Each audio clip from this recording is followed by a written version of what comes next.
My name is Don Bowman, and here at Agilicus, we believe that everything should be on the public internet. And I know what you're saying. I have that legacy system that sits at home, and I just don't trust it. Yes, it would be nice if my contractors and temps could use it from their own devices. Yes, it would be nice if my direct staff could use it without VPNing in, but I don't trust it. Let me tell you about a way that you can fix this problem. You can make it work with any device, anywhere, anytime, with a simple secure login without increasing your named user cost on the public internet and not compromise your security. So let's talk about this. You've got a user.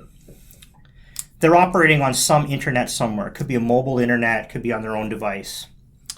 And what we're going to do is we're going to introduce an authentication system called OpenID Connect. You've used it before. You've seen login with Gmail, login with GitHub, login with LinkedIn, that sort of thing. It's using this protocol. The user interacts with this system. Passwords never go to our system. Supports two-factor authentication. Your YubiKey works. Your time-based one-time password works. Anything like that. Inside here, we federate off of your Active Directory so that you're still in control of who your users are.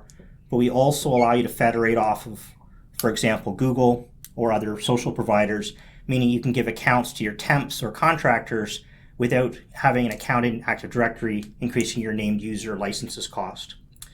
The user, their traffic flows into the first layer. We handle TLS certificates, so SSL management for you.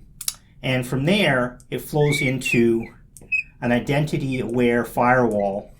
This implements something we call role-based access control. And it's actually also integrated here, so it knows who you are and what you're allowed to do. If I'm just an end user of this HR system, I'm allowed to see my own payroll stub. I'm allowed to change my own vacation. I might only be able to act on records that deal with me. We can deal with those at the HTTP level.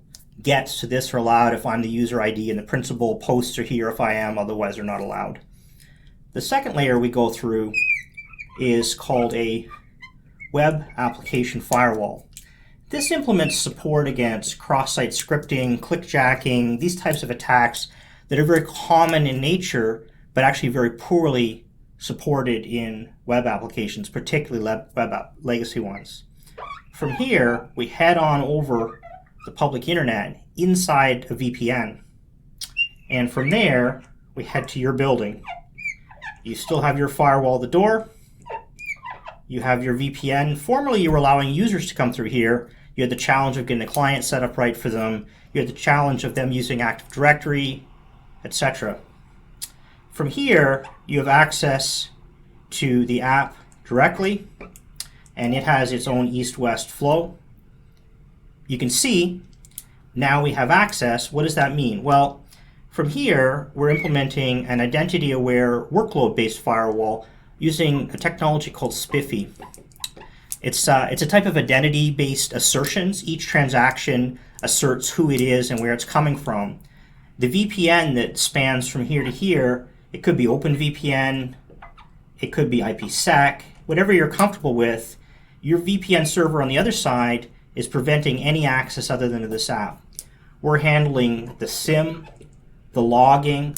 Not a single transaction will arrive here unless it's from an authenticated user. You're not on the public internet to be scanned. Nothing will see you. So if something comes in here trying to scan it because they can't get credentials, it will just get stopped right here.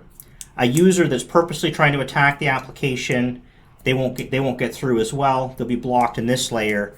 Some malware on their system similarly. It's actually more secure than having a desk in here for each of those users. And that's not what you want. You don't want all of your temps and contractors to have desks inside your building in order to see their payroll stub. And you don't want to create accounts in Active Directory because it makes them a named user and it affects your licensing costs.